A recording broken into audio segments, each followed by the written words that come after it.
EVO.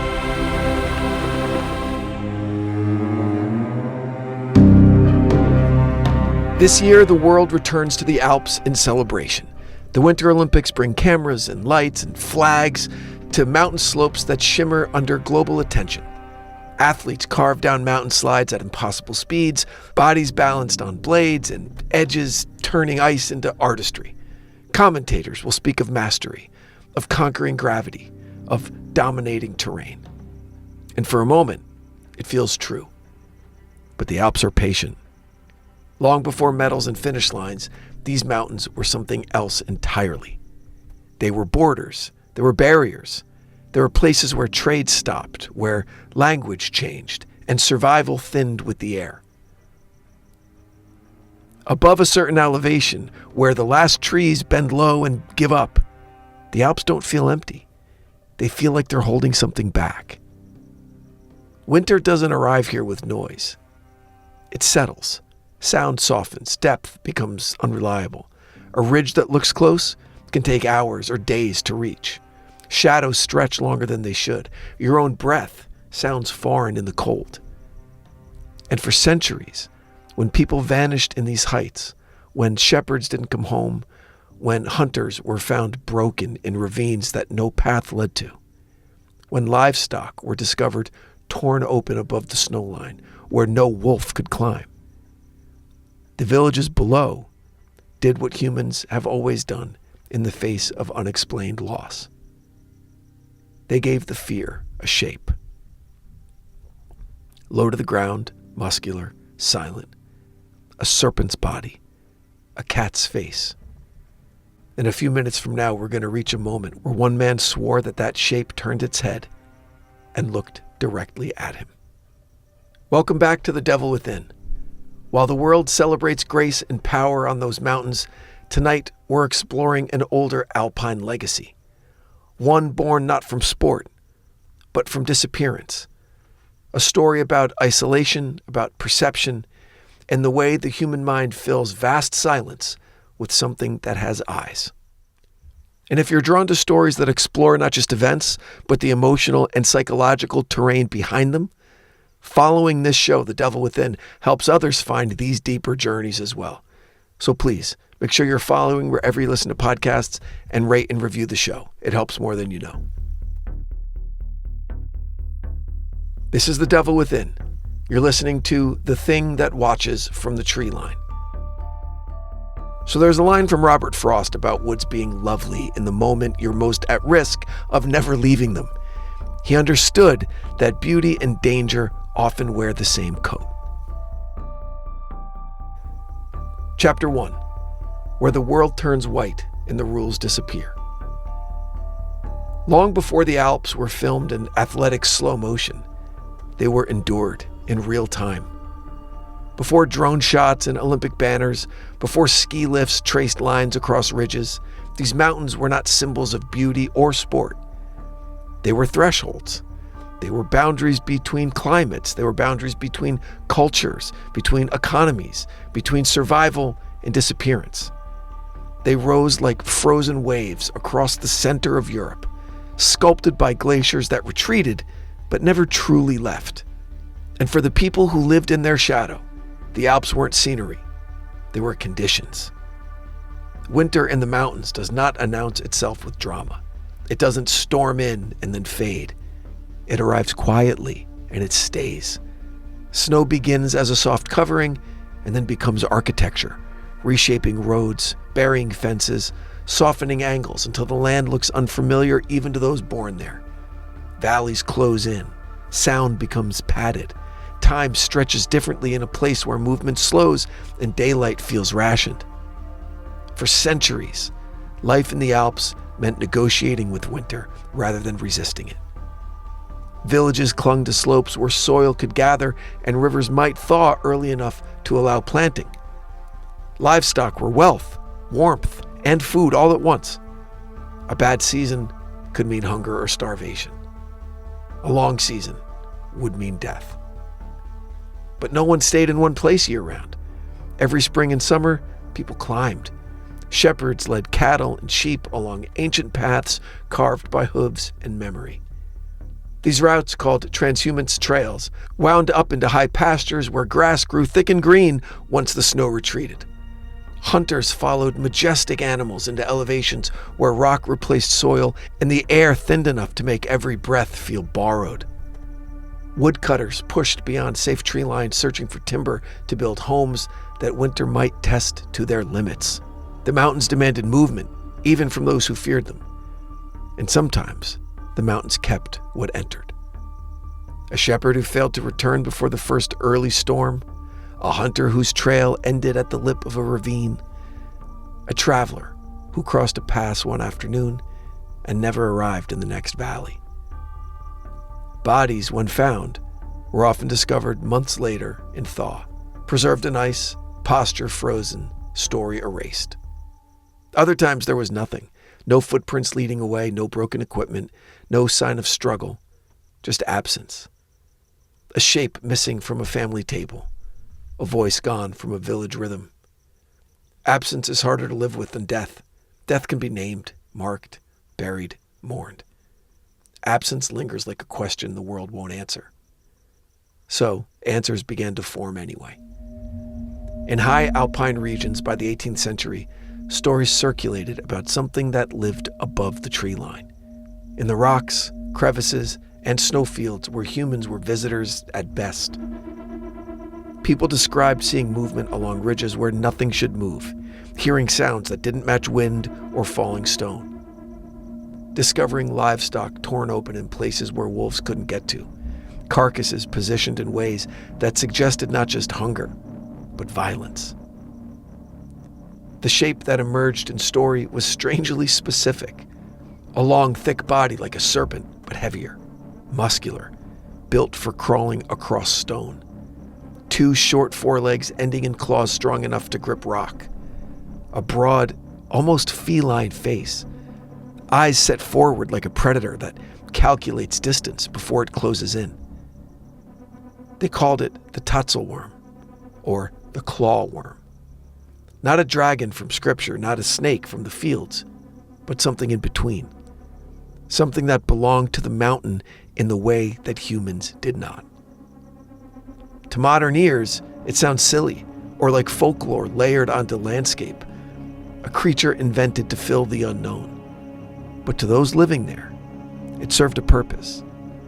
Because an avalanche is random. A hidden crevice is indifferent. A sudden storm is impersonal. But a creature, a watcher, that introduces intention. It explains the feeling of being observed when you're alone in a place too large for human comfort. It turns chaos into narrative. It turns danger into something with an edge. A narrative is easier to survive than randomness. In villages scattered across valleys, parents told children not to wander too high, not to linger at dusk, not to follow animal trails beyond where the grass grew thick. They did not always speak of altitude sickness or unstable snowpack. They spoke of something that lived in the rocks, something that moved silently, something that didn't belong to the world below. Now, that story didn't make the mountains any safer, but it made them at least kind of legible. And in a place where winter could erase landmarks overnight, legibility was a kind of protection. Centuries later, when cameras circle these same peaks for the Winter Olympics, we see lines carved with precision, courses mapped and timed and controlled to the thousandth of a second. Human bodies moving so fast, it looks like flight.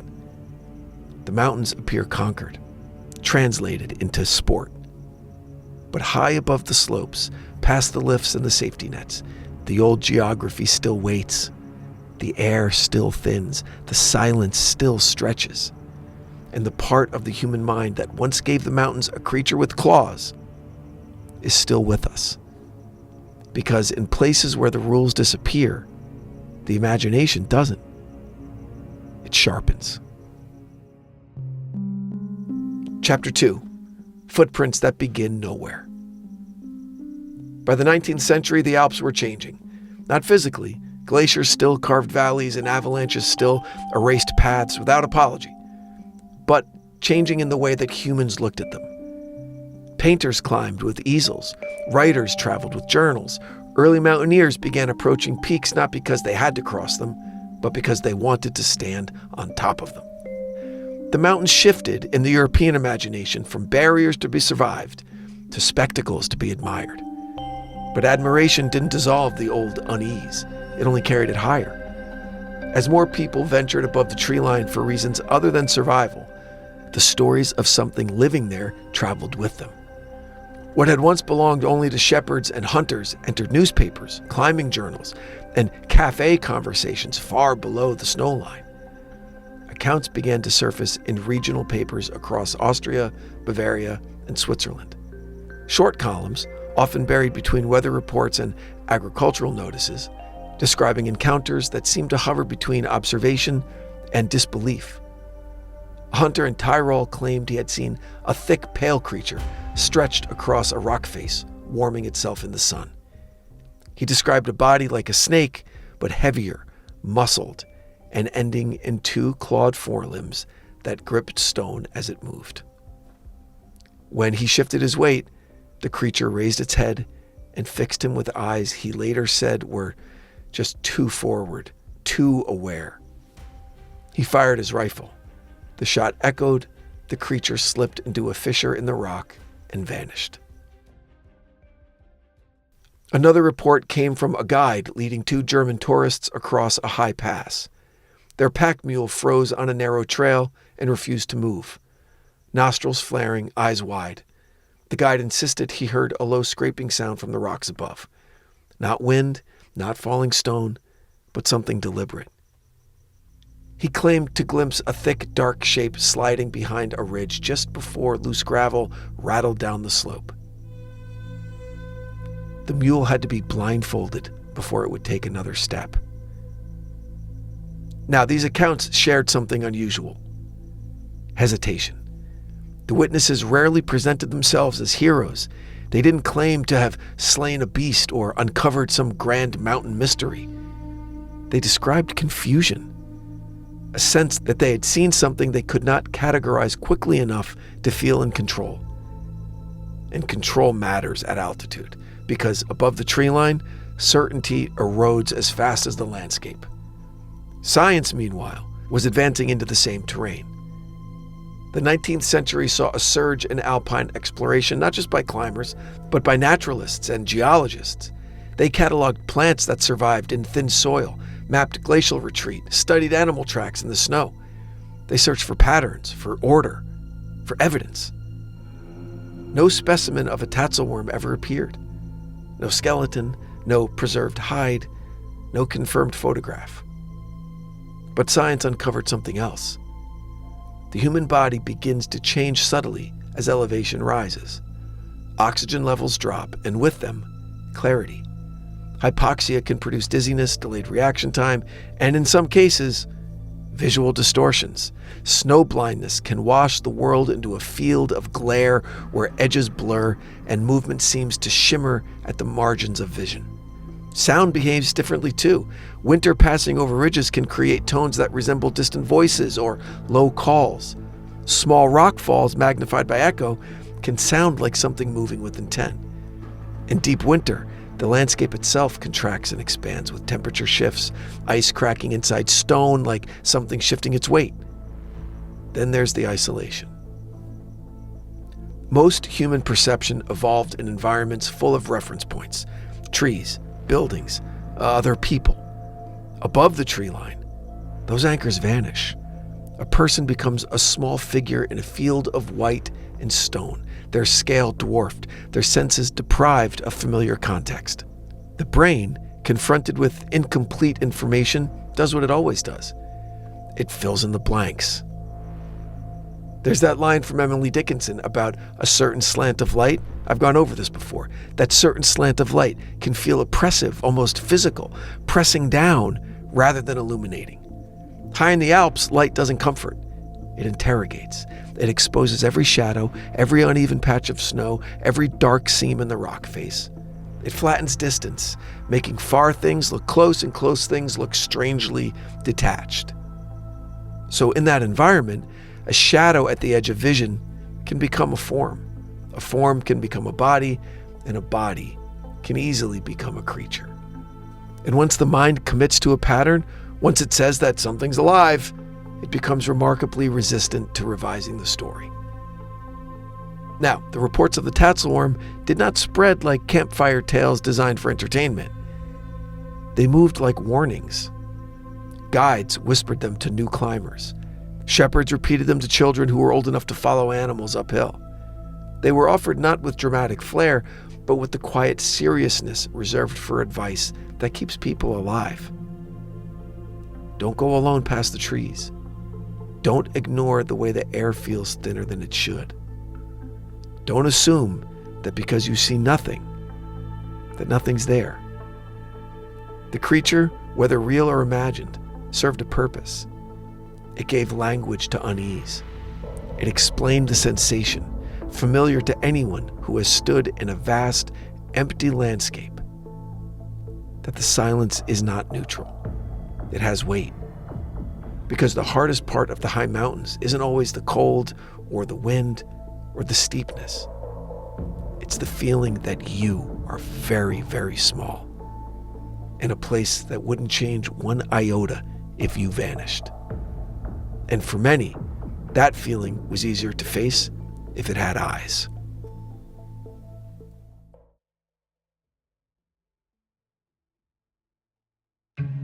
Chapter 3. What we send into the mountains. So, what did they actually believe that they saw? Not metaphor, not superstition, not story. A living thing. A predator that belonged to the high places in the way that humans didn't. When witnesses described the Tatzelwurm, they did so with the steady tone people use when reporting weather or terrain, not some fantasy. The creature wasn't grand or mythic. It wasn't winged, it didn't breathe fire, it didn't speak to them in riddles. It was animal, it was muscular, it was silent. It was built for a geography that repelled us. And that detail matters, because the Alps are not dramatic in the way that deserts or oceans are dramatic. They don't roar, they don't stretch endlessly with mirages. They rise, and then they wait. Their danger is not spectacle. Their danger is indifference. And indifference is hard for the human mind to process. We're built to read intention, to detect agency. Evolution tuned us to notice when something is watching or stalking or choosing us. In forests and in plains, that skill kept our ancestors alive. But in the high mountains, the threats are often mechanical, not personal. Snowpack shifts, ice fractures, weather rolls in without preference.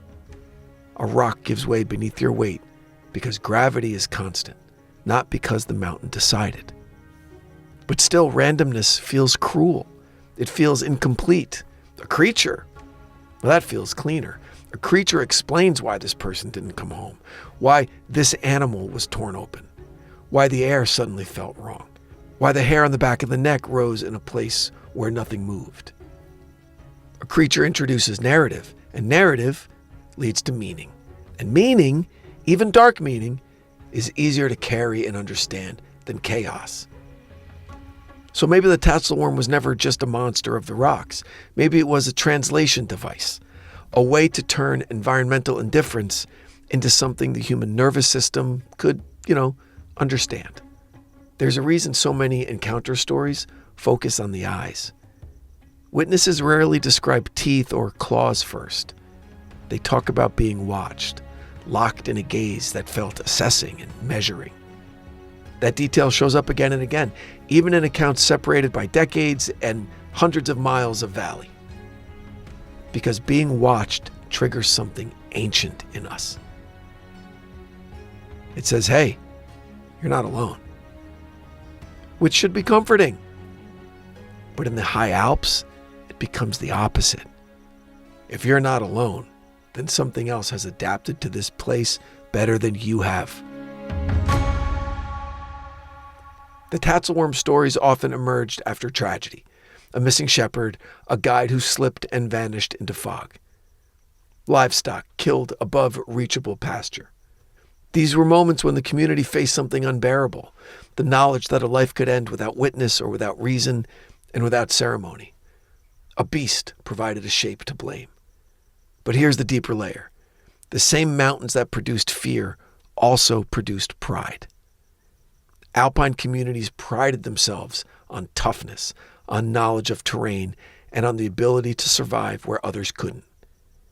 To admit that the mountains were simply indifferent, that survival was partly skill, but mostly luck, undermined that identity. A creature preserved dignity. If someone was taken by a beast of the heights, then their death wasn't just miscalculation or bad timing. It was encounter. Maybe there was a struggle. Fate had teeth. That's a very powerful psychological shift. It transforms helplessness into narrative heroism. But it also hides something quieter. Maybe the devil within wasn't fear. Maybe it was certainty. Certainty that we can master what we barely understand. Certainty that knowledge equals control. Certainty that if we are strong enough, trained enough, brave enough, the mountain will yield. The Winter Olympics show us that story at its most polished. Athletes bend gravity into performance. Slopes are measured and groomed and timed.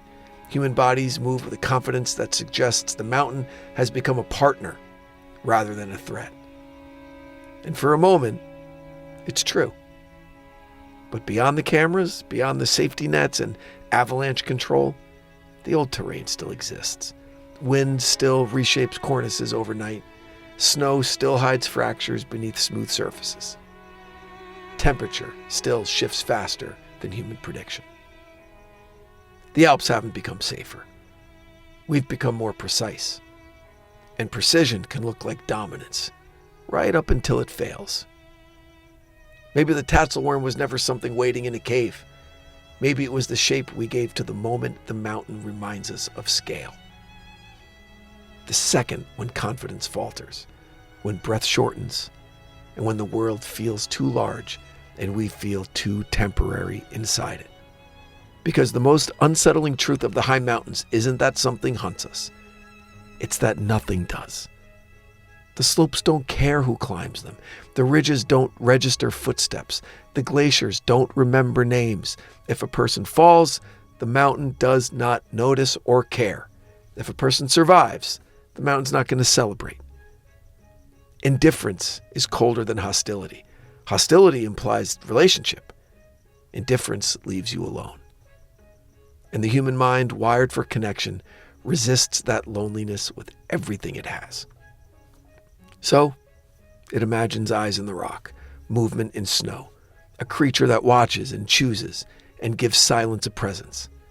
Because a watched world feels more alive than an empty one, even if the watcher has claws. When the Winter Olympics end, the lights come down, and the banners come down, and the crowds go home. The slopes return to quiet, and the mountains go back to being what they have always been. Not cruel, not kind, and not watching. Just there.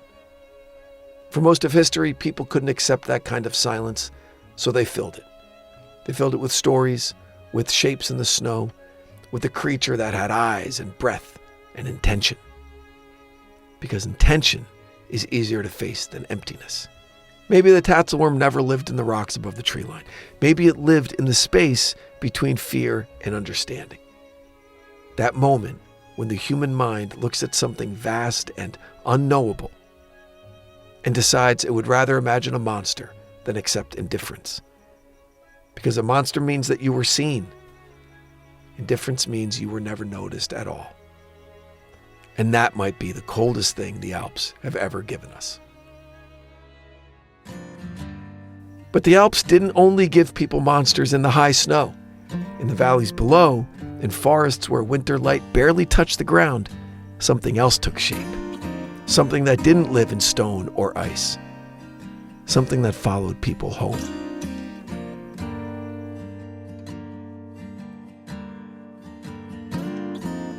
Thanks for listening. The Devil Within is an EVO production recorded live at Bel Air Studios in Los Angeles, California. For The Devil Within, I'm your writer and host, Brandon Morgan.